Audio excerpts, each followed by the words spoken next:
بسم الله الرحمن الرحيم.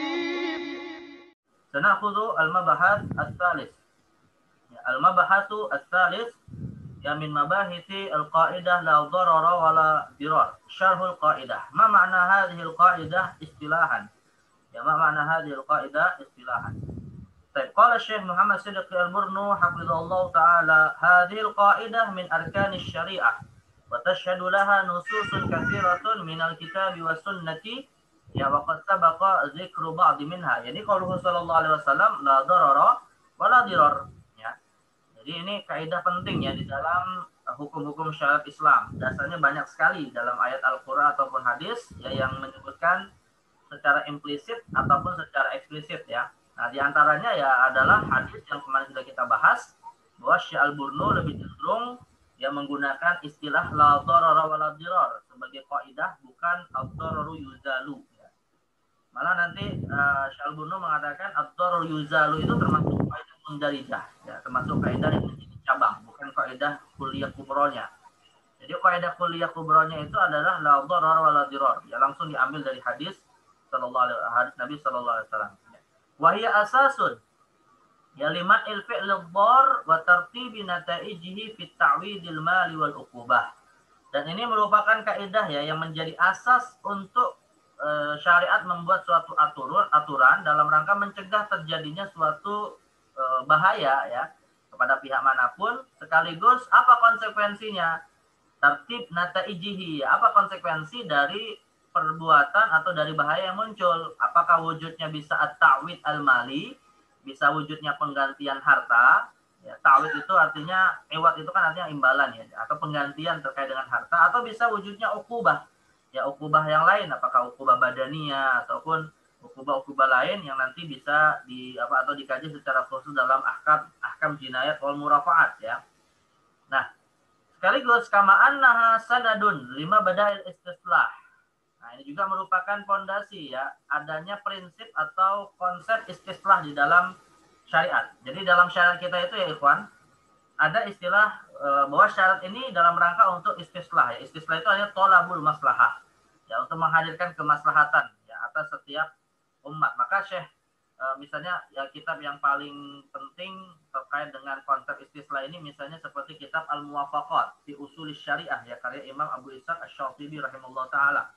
Nah, itu beliau di dalam kitabnya menyebutkan bahwa di antara maqasidus syariah, di antara maqasidus syariah itu adalah ini tadi untuk menghadirkan istislah atau kemaslahatan di tengah umat. Bahkan Imam Syihabuddin Al-Qarafi itu mengatakan bahwa syariat ini adalah maslahat, Syariat ini adalah maslahat itu sendiri. Jadi prinsip paling utama syariat ini adalah kemaslahatan. Yang mana kemaslahatan itu kemudian terwujudkan dalam suatu konsep bijal bil masalihi wa daril mafasid, yaitu dengan prakteknya itu adalah dengan menghadirkan kemaslahatan sekaligus mencegah keburukan karena mencegah keburukan juga bagian dari maslahat Jadi orang yang kemudian terhindar dari bahaya artinya dia dapat maslahat, sebagaimana dia mendapatkan maslahat yaitu maslahat itu sendiri. Nah, jadi ini termasuk kaidah yang menjadi mabda istislah. Dan istislah ini ikhwan, kalau kita belajar usul fikih adalah dalilun minal adillatil mukhtalafiha Di antara dalil-dalil yang diperselisihkan oleh para ulama, meskipun khilafnya itu sebenarnya adalah pada satu jenis klasifikasi istislah, yaitu maslahah mursalah. Karena maslahah mursalah itu adalah satu jenis dari istislah. Istislah itu ada 3 bentuk, ada maslahah mu'tabarah, ada maslahah mulghah, dan ada maslahah mursalah. Yang diperselisihkan ulama itu maslahah mursalahnya, bukan istislahnya. Istislahnya itu sepakat semua syariat Islam itu adalah maslahat. Tapi yang diperselisihkan ada yang disebut dengan al-maslahatul mursalah, atau dalam bahasa lain juga disebut dengan bid'ah hasanah. Sebenarnya itu beda istilah, substansinya sama saja. Baik. Wahia uddatul fuqaha.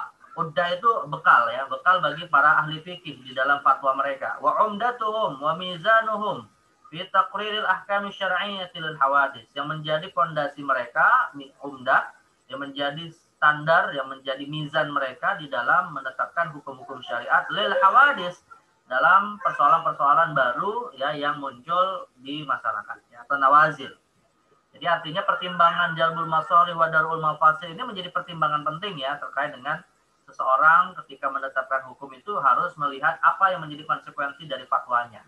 Jadi tidak semata-mata mufti itu mengatakan haram, wajib, sunnah, nggak begitu. Tapi dia juga melihat. Namanya kalau dalam istilah usul fikih disebut ihtibarul ma'alat. Ya, memprediksikan apa yang menjadi konsekuensi dari suatu fatwa. Itu pun menjadi pertimbangan seorang mufti. Ya, maka tidak sekedar menjelaskan hukumnya, tapi juga memprediksikan konsekuensinya. Baik. Wa ala hadhil qaidah yanbani katsirun min abwabil fiqh. Nah, berdasarkan kaidah ini ya maka akan banyak sekali persoalan-persoalan fikih dibangun ya. Makanya ini termasuk kaidah kuliah kubra ya, di antara 6 kaidah kuliah yang besar yang akan masuk di dalam berbagai macam bab-bab fikih. Seperti qarraddi bil aib ya, mengembalikan barang karena adanya aib. Nah, ini kalau dalam istilah fikih muamalah namanya khiyar ya. Nanti ada khiyarul guban, ada khiyarul aib ya.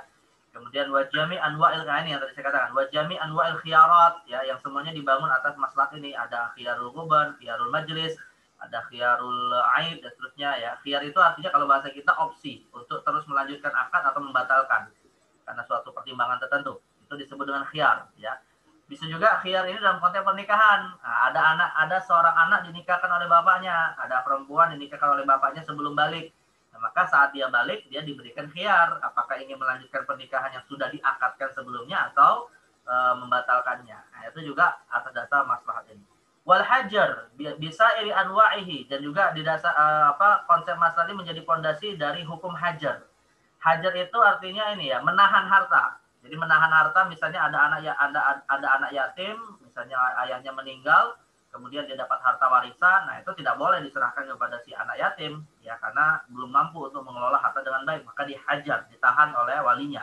Ya, bisa iri anwa'ihi ataupun jenis-jenis hajar yang lain ya, ada hajar muflis, ada hajar majnun ya, ada hajar sobi gitu ya, ada banyak hajar ya, ada banyak penahanan harta karena pertimbangan maslahat pemilik harta.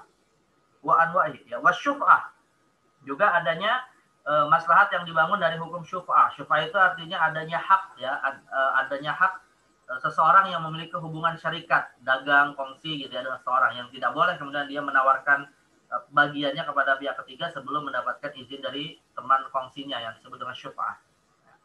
Baik, kemudian juga hukum qisas ya, al-hudud wal kafarat. Nah, ini semua bangunannya adalah berdasarkan maslahat itu. Wa dhamanul mutlafat ya.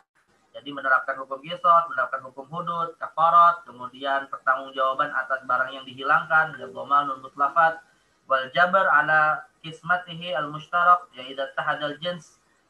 Kemudian juga al-jabr ala qismatihi al-mushtarak, ya ini terkait dengan konsep tentang kepemilikan harta secara bersama gitu ya, yang masing-masing saling bertanggung jawab atas kerugian dari barang yang dimiliki bersama ya. Wa nasbul a'immati wal qudah, kemudian memilih pemimpin yang akan mengelola, yang akan mengatur urusan rakyat, dan juga memilih para hakim atas dasar kemaslahatan bersama.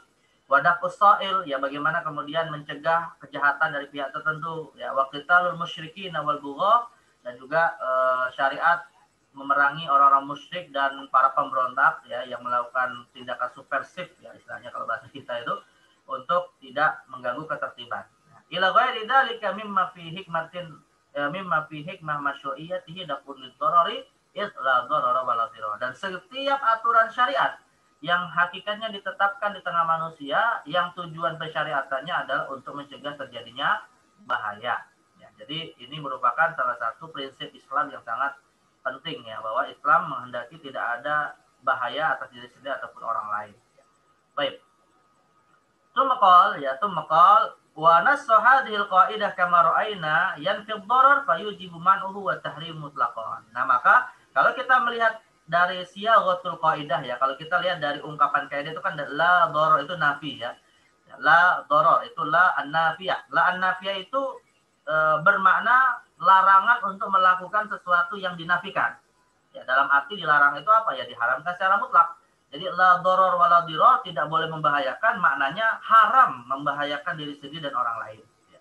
Jadi la di situ, la an-nafi di sini maknanya juga litahrim ya. Karena yang namanya haram itu ya ikhwan, tidak hanya dari la an-nahiyah.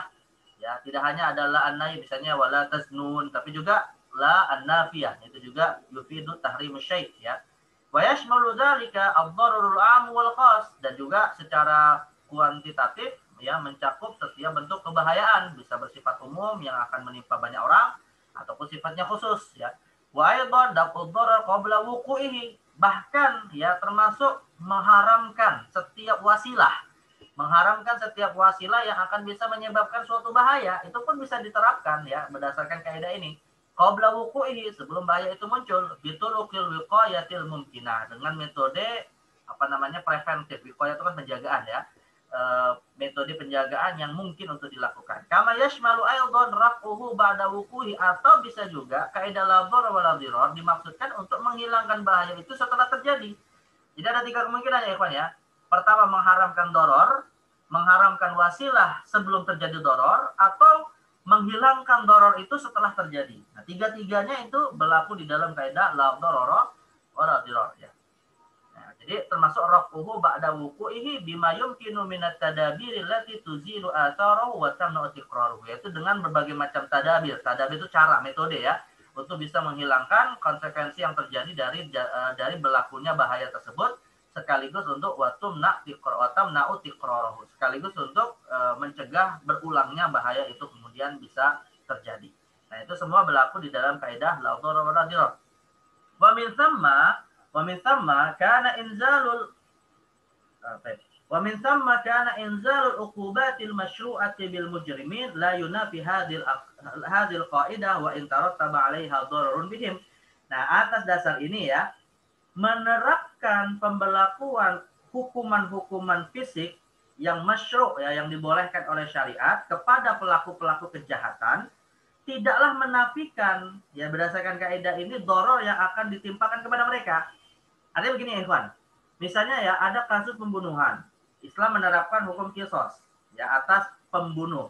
Jadi kisos atas pembunuh, tentunya kan kisos ini akan menjadi doror bagi si pembunuh gitu ya. Nah, kalau doror yang kemudian diterapkan kepada si pembunuh itu lewat jalur kisos, ini tidak menafikan kaidah la dharar wa la dhirar. Kenapa? Karena itu adalah pembelakuan hukum yang memang secara hak ya, secara hak diterapkan karena untuk mencegah doror yang lebih besar. Kalau tidak diterapkan hukum kisos itu tadi. Nah, jadi bisa jadi nanti ada kaidah yang kaitannya dengan ini ya.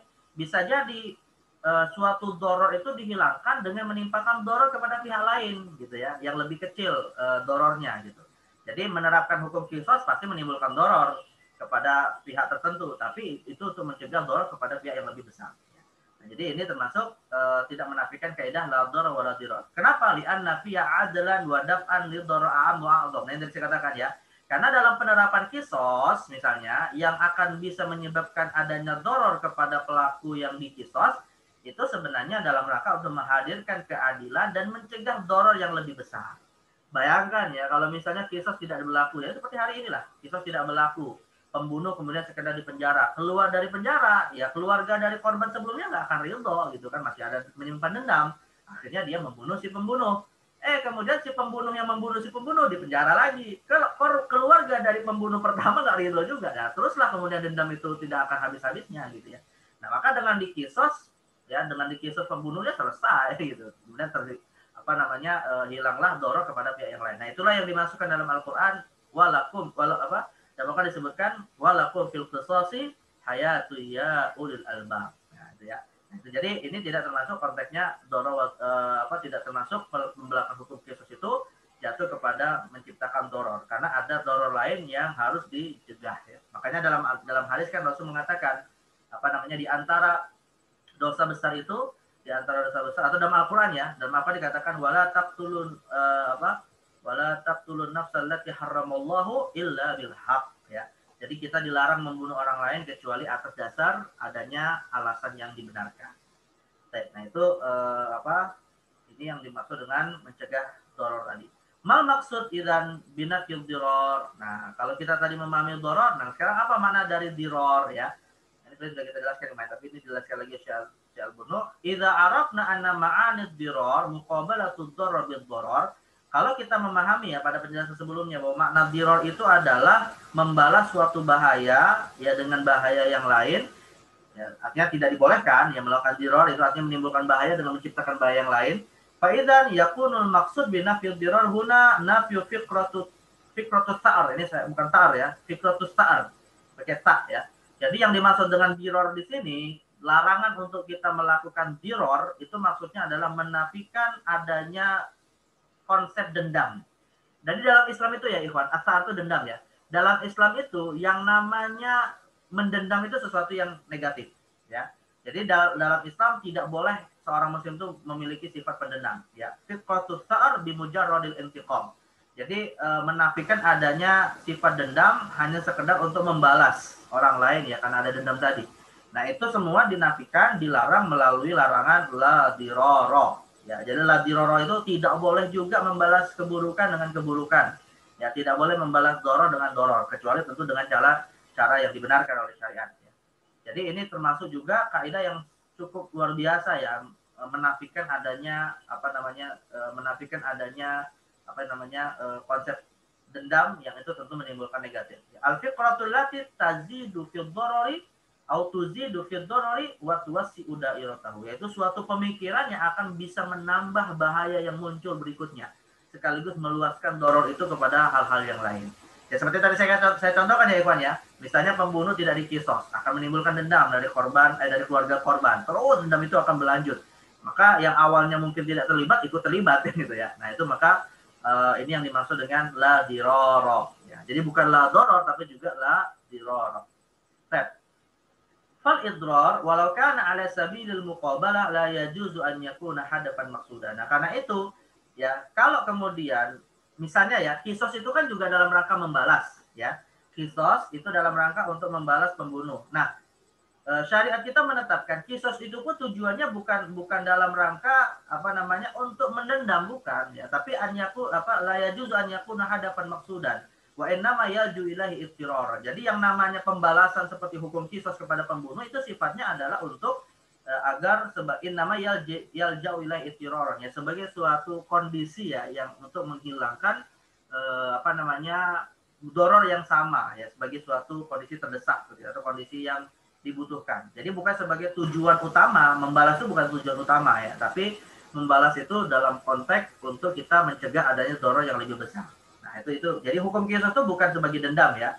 Kisos itu sebagai hukum dendam, makanya yang namanya kisos tidak boleh dilakukan oleh keluarga korban. Kisos tetap harus melalui jalur pengadilan syariah gitu ya. Karena itu tujuannya bukan untuk memenuhi dendam, tapi untuk pencegahan atas doror yang lebih besar. Faman atslafa, contohnya ya, faman atslafa mala ghairihi masalan la yajuzu an yuqabila bi itslafi malihi. Ketika seseorang misalnya ya hartanya kemudian, atau seseorang misalnya menghilangkan harta orang lain, maka tidak boleh orang yang memiliki harta tadi langsung kemudian membalas ya. Kenapa? Li'anna fi dzalika tawassu'ah lidh-dharari bila manfaah. Ya, maka itu akan bisa menyebabkan peluasan doror yang lebih besar tanpa ada manfaat. Tapi bagaimana cara agar harta orang yang tadi dihilangkan kemudian juga bisa mendapatkan pembalasan yang sifatnya tidak menimbulkan doror? Wa afdalu minhu tatminul mutlaq fi kama atlaq. Caranya adalah pihak yang menghilangkan harta tadi mengganti gitu. Jadi bukan dengan begini Ivan. A misalnya ya, A menghilangkan atau merusak ya properti milik B. Nah, maka B ini jangan mengambil sikap dia juga merusakin properti A, bukan begitu gitu ya. Kalau itu nanti malah saling berperang gitu. Tapi caranya adalah dituntut ke pengadilan kalau nggak mau ganti untuk mengganti senilai dengan barang yang dia rusak. Nah, caranya begitu. Jadi bukan dengan cara membalas ya. Kalau caranya membalas nanti yang A juga tidak akan terima, balas lagi terus sampai nggak selesai, akhirnya banyak barang yang rusak. Ya, bahkan kemudian bisa melebar kepada pihak lain yang tidak terkait dengan kasus pertama. Nah, itulah yang sering terjadi kan di masyarakat kita ya. Yang adanya tawuran massal. Awalnya cuma permusuhan antara dua orang, tapi meluas kemana-mana. Coba kalau misalnya yang kemudian tadi bermasalah dibawa ke hakim atau dibawa ke polisi, selesaikan ya bagaimana kemudian mereka mencari keadilan dengan cara yang benar. Nah, maka tidak akan melebar kepada yang lain. Nah, itu Islam sudah memiliki konsep ya dengan kaidah la darar wa la dirar ini. Wa dzalika bi khilafil jinayah 'ala an-nafsi awil badani mimma syuri'a fihi al-qisas. Dan ini juga berbeda ya dengan disyariatkannya hukuman qisas atas tindak kejahatan atas jiwa ya. Di anal jinayat jinayat la yaqmuha ya aula yaqma'uha illa uquba min jinsya. Karena yang namanya kejahatan terhadap fisik tidak akan bisa dibalas kecuali dengan hukuman yang semisal. Yang disebutkan dalam Al-Qur'an, wa katabana, ya dalam Al-Qur'an menyebutkan tentang syariat dalam Taurat yang masih berlaku dalam agama kita ya. Wa katabana fiha anna nafsa bin nafsi wal aina bil aini wal anfa bil anfi wal udhuna bil udhuni was sinna bis sinni wal juruha qisas. Nah, itu yang dimaksud dengan jinayat ala nafsi ini tadi, yang tidak bisa diganti dengan cara yang lain kecuali lewat hukuman yang semisal. Tapi tetap ya lewat jalur pengadilan syariah, bukan lewat main hakim sendiri. Nah, itu berlakulah kaidah la dharara wa la dirara.